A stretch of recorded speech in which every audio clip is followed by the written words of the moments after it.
What's the story, Morning Glory? What's the word, Hummingbird? Thank you so much for clicking on my channel and for joining me for this review, I guess, of Love is Blind Season 9, Episodes 7 through 9. Now, before we get into Season 9, I want to talk real quick about Clay. Y'all do remember Clay, the one who was engaged to what was her name? AD? Yeah, AD. And he basically, they didn't get married. They ended up saying no to each other, or he said no to her. Or she said, I forgot how it went, but the one that was with AD and broke AD's heart. Well, he has his own TikTok, right? And once in a while, his videos will come up on my FYP page. So I seen a TikTok that he did where he was talking about Edmund, and he was saying, where the Love is Blind producers, where are they finding these people? Like, why would they have a person like Edmund represent black men on their show? And he was talking about how they should have known when they were going through the interview or through the casting process that Edmund was not going to be a fit for Love is Blind, and they should never ever have casted him. And he talked about his own experience. He said that when he was casted for Love is Blind, he said that they asked him, do you see yourself getting married in this process? And he told them no. And they still proceeded to cast him, even though the purpose of the show is for people to fall in love, sight unseen, and to prove that love is blind and not really care about how the other person looks or whatever, that love is going to overcome all and hopefully you'll get married at the altar. So, with them knowing that he had no intentions of getting married in this process, they still casted him. So, he thought that he was really telling on the show, the producers of the show, like he's really telling their business, how they'll cast people that are not right for the show, that they'll still cast them knowing that they weren't right. And he gave himself as an example, but really he's telling on himself because he knew that he was not going to get married no matter who they matched him with or who he ended up vibing with or whoever he ended up connecting with. He knew that he wasn't going to get married. So he basically strung AD along, unless she also was had no intentions of getting married. I don't know. But I'm assuming that AD wanted to get a husband out of this process. So he just strung her along all the way to the very end, all the way to the altar, knowing damn well the whole entire time that he wasn't going to get married to her. And I'm just like, Clay, you think you're telling on the producers, but you're telling on yourself. Yes, it is wrong for them to cast people that are not going to take this seriously and they're just going to go through the motions just to end up with a check and just to end up with more followers on the social media. Yeah, that is wrong for them to do that. But what does that say about you? Because you're still out here living in the real world. You're still out here posting on your social media and you're getting all the work from your viewers. What does this say about you, Clay? Let's get into it. Edmund and KB. So at the end of episode 6, which I think was their last night in Mexico, Edmund had a breakdown, had an emotional breakdown because KB refused to sleep with him after he found out that the other guys had sex with their fiancés their first night in Mexico. So he breaks down, he's begging her, he's pleading with her, he's telling her, I'm a good guy. Why don't you want to sleep with me? She did tell him her history. Now, I read somewhere, I think it was in People magazine or people.com, that when she told him about her sexual history, it was in confidence. She did not want him to blast everything in front of the camera. So she had told him her sexual history, her experiences in the past and whatnot, and the reason why she was setting a boundary this time around because she wants this to be real. She wants this to be based on anything other than just sex, right? So that's why she is gonna abstain from sleeping with him because she really wants him to build something. She wants something real with him. So in the article, it read that she had told him about her past in confidence, and then he blasted all her business on camera in order to try to convince her to sleep with him. Now, another thing that I was wondering about, if Edmund has to beg and plead for a woman to sleep with him and cry and sling snot everywhere for a woman to sleep with him, what kind of an experience does he think he's going to have? She's not going to all of a sudden get turned on and give him the best experience of his life. She's going to feel coerced. She's going to feel pressured. She's going to feel like I really don't want to do this, but I'll go ahead just to shut him up. Like, why would you even want to sleep with her after this huge, crazy, dramatic, emotional breakdown? And like I said in my last review of the show, I think that the reason why Edmund acts like this, because he does act like a kid with the roller skating and the way he acts and the way he dresses and, licking the floor when they were still living in the men's quarters. Y'all remember that scene when he got on the floor and he was like either kissing or licking or French kissing the floor with his bare tongue, the floor that everybody steps on. Ugh. So the reason why he acts like this, I think he's emotionally stunted. He something like when the trauma started in his childhood, and he was taken away from his parents and placed in foster care. That area of his life, at that time of his life, that's when I think everything just kind of shut down, and he's never really emotionally matured from that because I don't think he's had like the proper counseling or therapy to move past that. Okay, so they are back in Denver and it's in the morning. They're fixing breakfast and his mother comes over. And when I saw Edmund's mother, I had a lot of questions. First question. Okay, let's give a little bit of background first. The mother seems very strict, very stern. She's got four boys. Edmund is one of four. And she seems to be like, what's the word? Tough love. That's how she comes across. Like she believes in tough love. And so I don't think Edmund said exactly on the show why they were taken away from their parents. Was it neglect? Was it abuse? Like what was it? When I met the mother, when I saw the mother, unless, I mean, she could have been a drug user, possibly. I mean, she could have been, I don't know. We don't know anything about this woman's past or exactly what happened between her and her kids. But my assumption is it probably was abuse because she seems very, very strict, and she probably was taking corporal punishment to like a whole new level. And maybe that's why they're taken away from them, from their mother. Maybe when they were going to school, there were all kinds of marks and bruises on them, and so maybe that's why. That's my guess. Like I said, it could have been addiction issues and she was neglecting her children and not properly taking care of her children. But if I had to guess, my guess is going to be corporal punishment or abuse, physical abuse, not just corporal punishment, but abuse. Abuse. That's just my assumption. So while she is talking to KB and everything, she I felt like KB was uncomfortable around his mother. I felt like there was that she was a little bit nervous, a little bit uncomfortable around his mother because the mother definitely has a presence, okay? And she's like a no nonsense kind of woman. And she wasn't very welcoming. She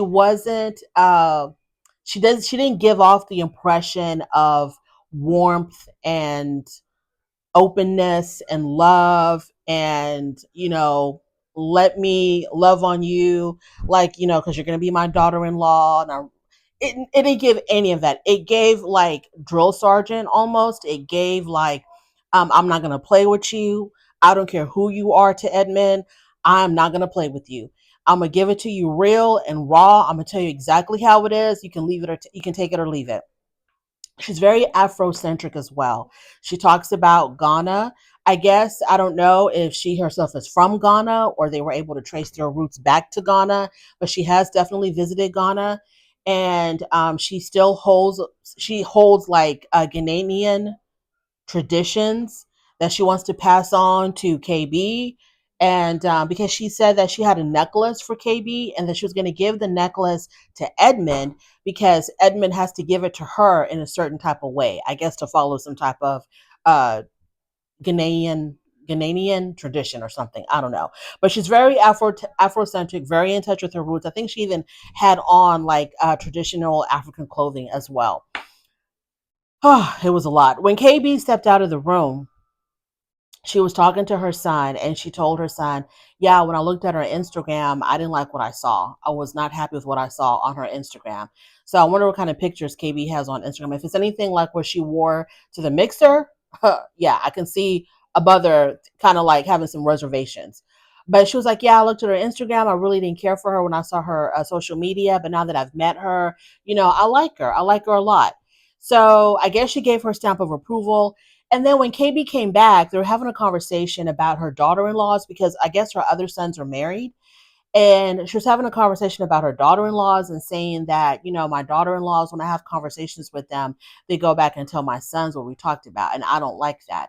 And KB was like, yeah, I'm not going to do that. I'm not going to do that. Hell no, you're not going to do that because this woman is scary. This woman is scary. So she was like, yeah, whatever me and you talk about is going to stay just between us. And I'm not going to run back and tell Edmund. That to me was interesting because I'm like, what the hell's going on here? Like, what are you telling to your daughter-in-laws that they're coming back and reporting to their husbands, your sons, and it's pissing you off? Because for her to bring that up this early on after she just met KB, I'm thinking there must have been some issues with those other daughter-in-laws. And I don't think she gets along with her daughter-in-laws. To tell you the truth, I don't think she does. I think she's just a very hard-nosed, strict woman. I don't know if Edmund's dad was in his life or if she raised these boys by herself. But if she did raise them alone, I know that she has to be a very tough woman to raise four boys on her own. So yeah, yeah, that was a lot. So, and I like I said, I'm curious to see, like, to know how did he end up in foster care? Like, what did she do or not do that caused her to lose her children? Moving on to Nick and Annie. So their last night in Mexico, Nick expressed some doubts. Okay.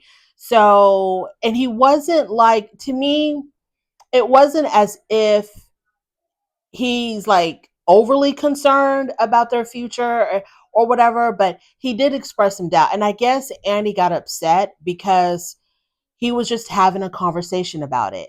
He was kind of like, hey, we're going to have to take this time to really get to know each other, figure each other out, make sure this is the right fit.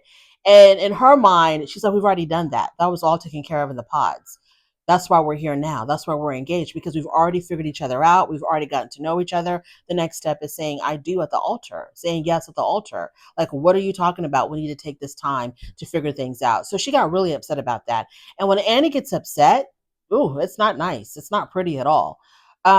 She shuts down completely and she gets really angry. So he was trying to like appease her and everything, and it, I guess it worked. I guess it worked, but she did say to him, it feels like I love you more than you love me, that I'm more into this than you are because you're still trying to figure things out. So when they get to Colorado, when they get back to Colorado, he takes her to his house. And it's a nice house. I always saw really, do we see? Yeah, I think we did see all of the house. It's a nice house. It's a really nice house. For someone his age to have a house like that, that was a little bit impressive, if it's actually his house. So he showed her all of his toys. He's got a whole bunch of outdoorsy type of um, items, boats, like canoes. He's got this like 57, like some type of a classical car, like a little two-seater 1957 Chevy. I don't know. I don't know anything about cars. I don't know if it was a Chevy or what it was, but it was a classic little two-seater car, cherry red. It was really, really nice. So his house was very impressive. She is still living. She still has her own apartment. So after the show is over, they're not going to like automatically live in this particular house, Nick's house. Because I guess she still has a lease on her apartment that she can't break. So they talked about them living with her, and then eventually, I guess, they'll move into Nick's house. I don't really know. And it really doesn't matter because most likely they're not even going to say yes when they get to the altar. He asked if his house was masculine enough. Now, the reason why I'm bringing this up is because I see that there's rumors circulating online that Nick is probably gay. I got that impression when I saw Nick when I was watching, episodes 1 through 6. I kind of thought that he probably was. And what made me think that was like like his fixation on for example, like when he said that his mother asked him if he was gay. Okay, which made me think his mom probably saw something in him that made her want to question him on that. And he told his mom that he wasn't, and that he had to prove to his mom that he wasn't by, I don't know what he said, kissing girls in front of her or something. I don't know. So he that That was the first sign that I was like, well, maybe he is. If your mother is asking you and your mother knows you better than anybody else, maybe he could be. And then when he asked Annie, how does she feel about if they had LGBTQ children? And I didn't think her answer was a good answer, but like he went along with it. I mean, because her answer was, well, I wouldn't be thrilled about it. And then he said, oh, because he think that sometimes children are just influenced by society to believe that they are when maybe they're not. And she was like, yeah, I think that a lot of the times, people will make a child think or make someone think that they're gay when they're really not because it's popular, trendy, or whatever. So I was like, that's an odd answer. Okay, but I can't question that. That's how she feels. That's how she feels. And he went along with that. But then, yeah, I kind of got, there's other like telltale signs that made me think that maybe he was, but I don't really know. But the rumors are circulating heavily online that Nick is gay. So they go through his house. They met, she got to meet his family, and which was his parents and his younger brother, and they liked her. Yeah, they were cool with her. They had no issues with her. They liked her. Nothing really else really stood out to me other than what happened at the mixer, which we'll get to at the end. Joe and Madison. So when they were in Mexico, we all remember how he had gotten really drunk at the first mixer. He decided to go back to the room by himself. He didn't even want her to come with him. Later on, after the mixer was over, she goes back into the room. He's very disoriented when she woke him up because he had fallen asleep. He was so extremely disoriented, it was scaring her. And they ended up sleeping apart. She was crying all night long. And so they slept apart. They slept in different hotel rooms completely. So well, they get back, then they evidently they make up, right? They ended up making up, and then they get back to Denver. They're in the kitchen, and Joe starts a fight with her. And I felt like he started the fight on purpose. And I always feel like this about these Love is Blind characters and Married at First Sight characters. I can see what it seems like to me. Like the guy will start a fight. The guy who's not really attracted to the girl at some point will start fights with her on purpose to piss her off. And it feels like he wants to get her to the point where she ends up just leaving the show. That's what I feel like. He's trying to push her, push her, push her until she's so upset and frustrated that she ends up just breaking up and leaving the show or whatever. That's what I'm thinking Joe was trying to do to Madison. And the fight started because he was expressing doubt about their future and are they really meant to be together? And she didn't like that. And she was saying to him, I'm here for you. I think he was trying to make it seem like he thought she had doubts. And she was trying to prove to him, I don't have any doubts. You're trying to turn this around on me, and I'm not the one with the doubts. You're the one with the doubts. I know that I love you and I want to be with you and I want to be with you forever. You're the one bringing up the doubts. I'm not having any issues with this relationship. So it was a pretty big fight to the point where she took off her ring. So after that, they made up again. Okay, they made up again. And I feel like this man is just really playing with her mind and her body. He is just playing with her mind. The fights, the makeup, the fights, the makeup. It seems like he's bored out of his mind with her and he needs some type of stimulation. And the only way he can be stimulated is like when he's fighting with her. I don't know what's going on. So she gets to meet his family. She made a really good impression on his family. The family loved her. And I was like, okay, your family loves her. So what are you going to do now, Joe? They think that she's the bee's knees. What are you going to do now? You can't use your family to break up this relationship. So what are you going to do now? Meg and Jordan.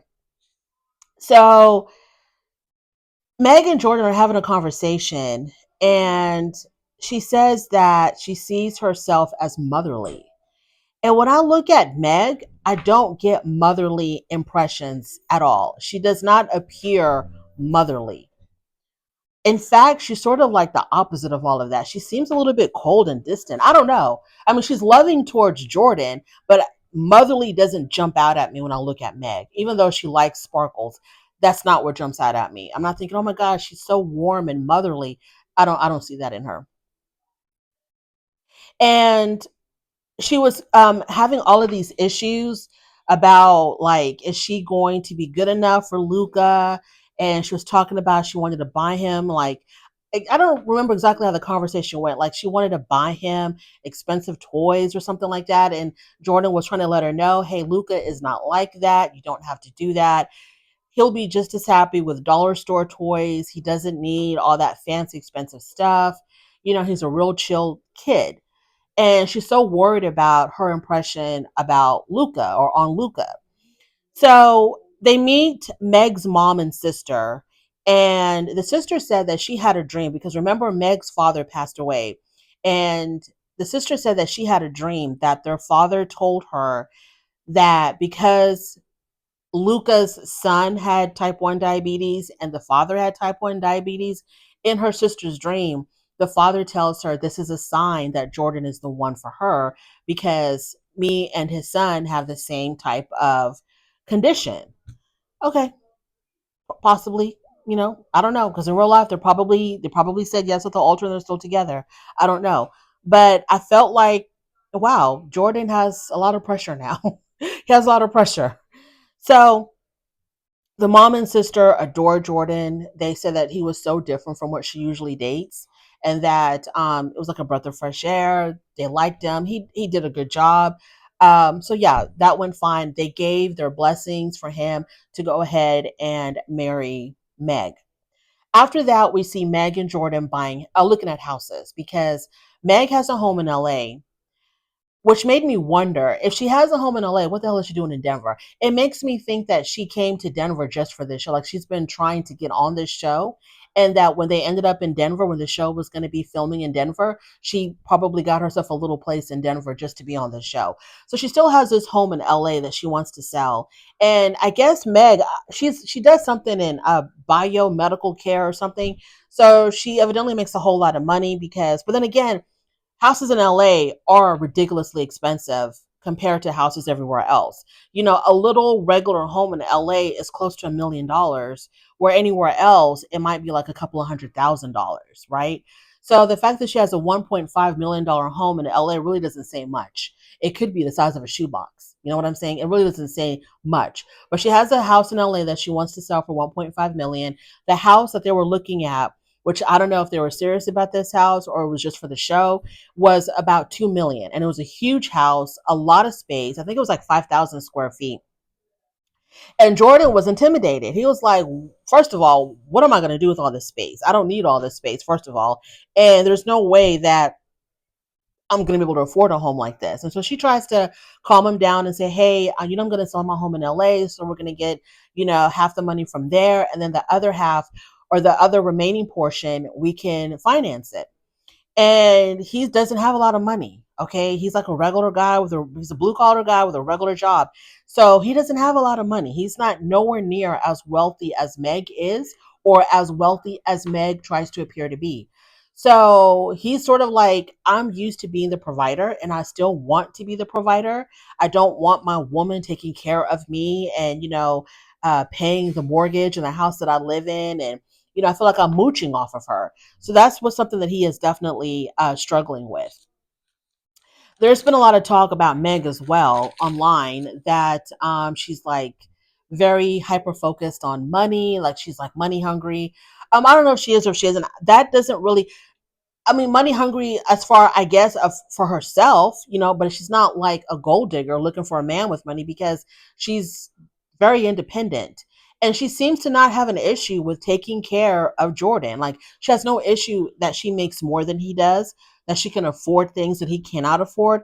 That doesn't bother her at all. Like, she likes to be able to take care of her man, I guess. Moving on to Allie and Anton.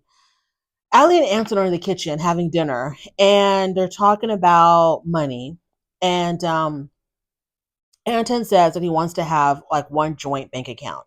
And then she says, well, yeah, we can have one joint bank account, but I don't see anything wrong with us having our own individual accounts as well. And he was like, in what world would you need your own account? And she said, oh, because I don't want you to know how much I spend on Botox. That made me sad.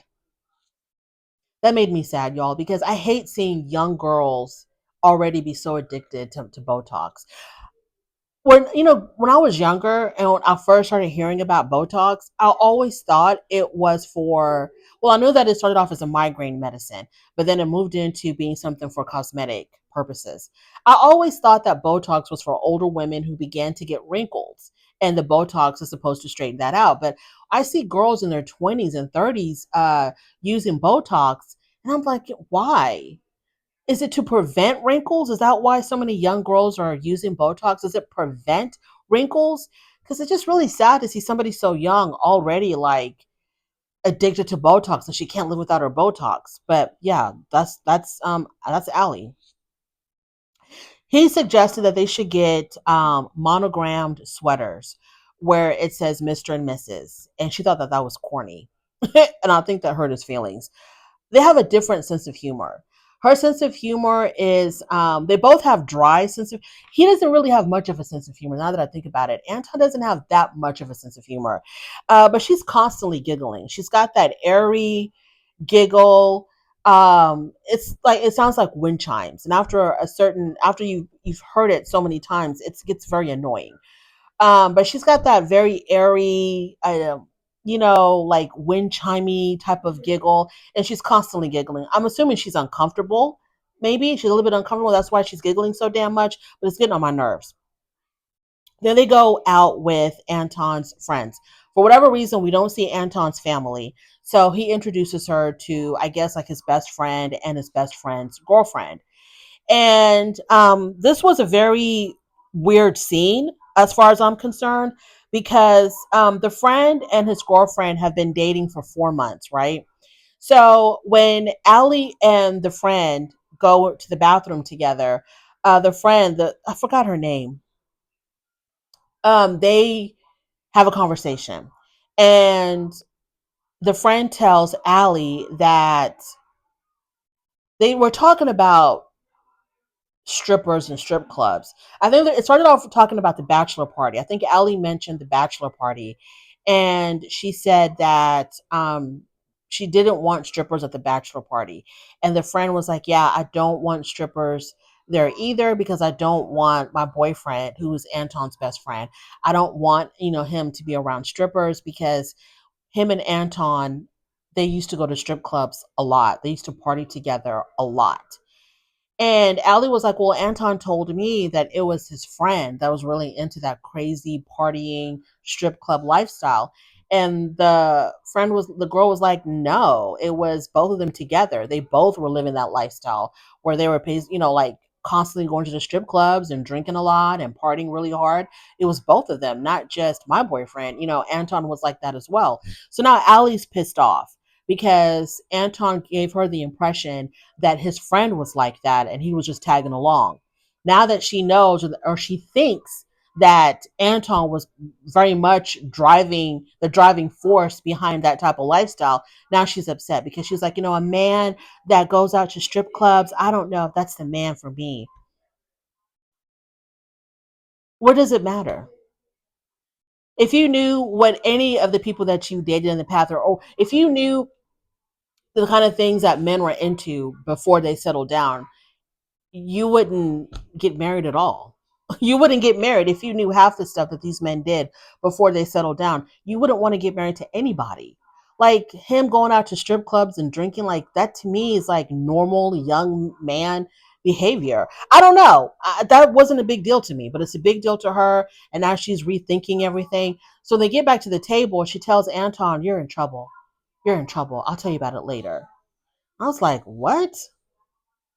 I get not having a stripper at the bachelor party. I get that. I understand why some women would have a problem with that because you think that your man's going to end up having sex with a stripper. Okay, fine. But for you to be upset about what he did before he met you, that's insane to me. I felt like the friend was probably jealous of Allie and Anton because they're going to be getting married in 30 days or in 2 weeks or something. And maybe she's jealous of that because she doesn't know when she's going to marry, her dude. I felt like she gave Allie that information to throw her off and to put a wrench in her relationship with Anton. That's what I think. Now let's get to the damn mixer. So everyone's at the mixer. Everybody from the pods, they all show up at the mixer. Patrick and Anna, all the people that were not chosen or whatever, they all show up at the damn mixer. So first, let's talk about Meg. Meg is talking to the other girls, and she's telling them that Luca will not be on camera, so we will not be seeing Luca.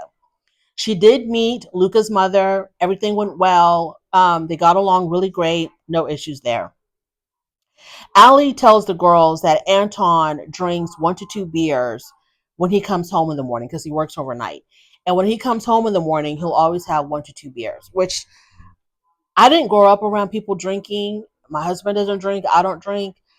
So to me, that sounds okay. Like a couple of beers when you get home from work, that sounds okay as long as he's not getting drunk. So I don't know what her issue was, but y'all let me know if 1 to 2 beers is excessive every single day. So that bothers her.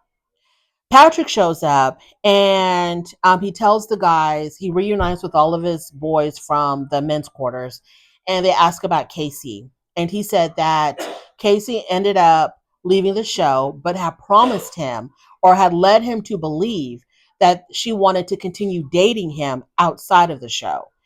But when he tried to like make arrangements for that, like he had tried to call her, he reached out to her, she ghosted him. Then he asked for the ring back when he realized that this isn't going to go anywhere. And she ends up telling him that she also suffered through this. It wasn't just him that suffered. So she's going to keep the ring. So these people pay for their own rings. I thought the show paid for the rings. When Meg sees Mike, she says that yes, when she saw him, she did feel chemistry with him because they used to date. You know, they were dating in the pod, so she did feel like a little bit of chemistry towards him, but it wasn't anything to jeopardize her relationship with Jordan. Annie says that when she sees Brendan, she saw Brendan, she greeted him, whatever. She felt nothing for Brendan, and she said that she doesn't feel any type of regret for not choosing Brendan, and that she would instead had chosen Nick, right? Annie and Nick. Jordan tells Brendan that Annie and Nick are really good together. They're both quirky. They have the same type of sense of humor. They really get each other. So Brendan should not feel like he lost out on anything, that he is, that he shouldn't have any type of regrets for Annie not choosing him. And Brendan is still not good with that. He doesn't agree with that at all. He still thinks that Annie should have chosen him. And so, whatever. The people that weren't chosen, all of them dodged a bullet. It's okay. Y'all are perfectly okay. All of y'all dodged bullets. So Mike says, this is the Mike. So Mike and Meg, they get away to talk. And Mike really wanted to see Meg still pine for him. Like he did not want to believe that Meg was truly happy with Jordan. And Meg tells him, look, on paper, yeah, me and you would have been great together on paper because we're very similar. We're both successful. We're both wealthy, blah, blah, blah. But I don't know. You're so cocky and you're so full of yourself that I don't know if I could have trusted you if I had to leave on a work trip. I would be like worried about what you're doing behind my back. I don't have that trust there. The trust is just not there. So she's like, I'm happy with Brendan. He was like, are you sure you have no regrets for not choosing me? And she's like, I have no regrets. I'm happy. Not, did I say Brendan? I'm happy with Jordan. I'm happy with Jordan. So she's letting him know. And then he even told her, I was going to reach out to you through, I was going to DM you. And she was like, well, I'm glad you didn't. I'm glad you had enough respect for my relationship to not do that. So she made it very clear that she has no regrets, that she is happy with Jordan, and she wants nothing to do with him. Anna and Patrick, they sit down and have a conversation. And he says that, you were my number one. You were always my number one. And when you left, it really hurt me. It really blah, blah, blah, so on and so forth. Why did you leave? Because I was going to choose you. I was going to propose to you. And I know that we would have said yes at the altar. And she was like, but you proposed to somebody else after I left. And he was like, yeah, because she was my number two. And then she's like, well, because her point is, you were so head over heels in love with me. Why in the world would you propose to another woman? Once it didn't work out with us, I guess she's thinking he would have went home. He would have chosen nobody because he says he was so in love with her, wanted to marry her. So once she left, his love should have gone with her and not transferred over to somebody else. So Annie was right. Like, if you really loved him like the way you said you did, how could you just turn around like a few hours later and propose to somebody else? Like, what the hell is that? And he was like, oh, but. No, there's no but. It is what it is. You didn't love her because it was so easy for you to propose to someone else. Not only that, but when that girl dumped you, you didn't reach out to Annie. You didn't reach out to Andy to try to get back on track. I mean, it's like, if no, this is what I'm trying to say. When that girl, when Casey dumped him, when Casey left the show and told him, it's not going to work out, but I'll still date you outside of the show, he was still down with it. He wasn't like, okay, you want to leave the show, you don't want to go on this journey with me, so yeah, you can go kick rocks. He didn't say that. He was like, okay, yeah, we can date each other outside the show. Yeah, okay, we can do that. And then she still ghosted him. So, Patrick, no one believes that you were in love with Annie. And then he tried to say, well, you had another connection as well. Yeah, okay, but all of y'all were having connections with a whole bunch of other people. You proposed you're telling her now, I would have proposed to you. Shoulda, woulda, coulda. I would have proposed to you. I would have chosen you. There's nothing in your actions or in your words is giving her any type of confidence that you felt this strongly for her. Absolutely nothing. Edmund and KB get into it. So Edmund was around a group of people, and who was it? I think it was Annie. No, yeah, Annie. Annie tells Nick, "Oh, I think you're so perfect." And KB was like, oh, not KB. Edmund was like, oh, I wish, somebody would tell me that. Somebody would tell me that I was perfect. So KB came in at the tail end of that conversation and she was like, you wish somebody would have tell you what? And he didn't want to tell her. And I think she did hear what was said. And she was, like wanted to test him. She goes, you wish somebody would have told you what? And he was like, oh, nothing. She's like, no. What do you wish somebody would have tell you? And he was still trying to like brush her off. Oh, it's no big deal. Oh, it's nothing. She's like, no, I want to know. What do you wish somebody would have told you? What is it that you want to hear? And he goes, well, I wish somebody would tell me that I was perfect. And she was like, so everything else that I've told you, that don't do nothing for you. Me telling you that, whatever she's told him, whatever compliments that she's given him, that she believes in him, she thinks he's great. When he got on the mechanical bull, she was cheering him on, telling him, I'm your number one cheerleader. I'm always here for you, blah, blah, blah. So when I was telling you all this stuff, that meant nothing to you. You forgot about all of that. So then he's trying to talk to her and she don't want to hear it. So she walks away. He follows her. He still wants to have a conversation with her. She doesn't want to hear it. She keeps on telling him, leave me alone, go away, leave me alone. And for the rest of the night, she did not speak to him. And the guys were telling Edmund, just go and apologize to her. She wasn't trying to hear it. I think she ended up leaving the mixer. I think. Yeah, she wasn't trying to hear it. And I was totally on KB's side. Like, this woman, Edmund, Edmund. This woman would not have given you the time of day at all in the real world if y'all just would have passed each other by, wouldn't even glance at you, wouldn't even have known that you passed by her. Okay. Now that she's gotten to know, she's really proving the experiment that love can be blind. You are not her type whatsoever, but she is still putting in the work and trying to make this work with you, even though you would never have been someone that she would have wasted her time on. And she is pumping him up. She's hyping him up. She is very, very supportive of him. And it's like, how could you say that, oh, I wish somebody would tell me that I'm perfect, as if you don't get nothing from KB? Like, you get nothing from her at all. Yeah, she had every right to be pissed off and to walk away and to leave you high and dry at that mixer with everybody else.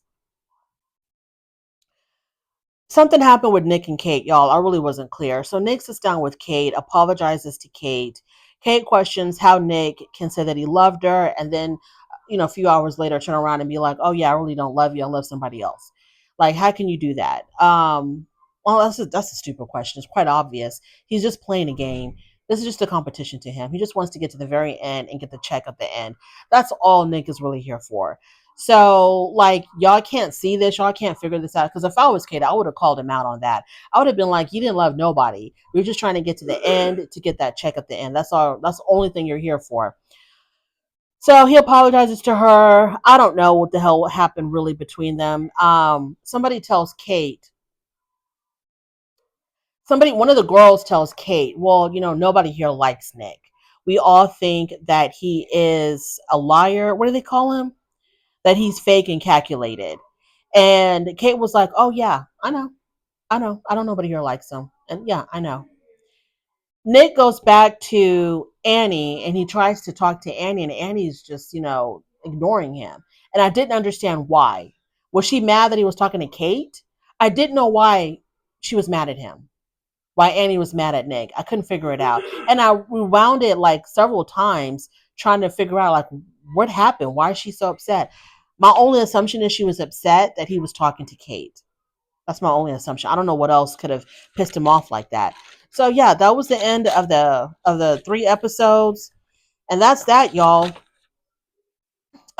People are having a lot of conversations about Edmund, and people are diagnosing him left and right.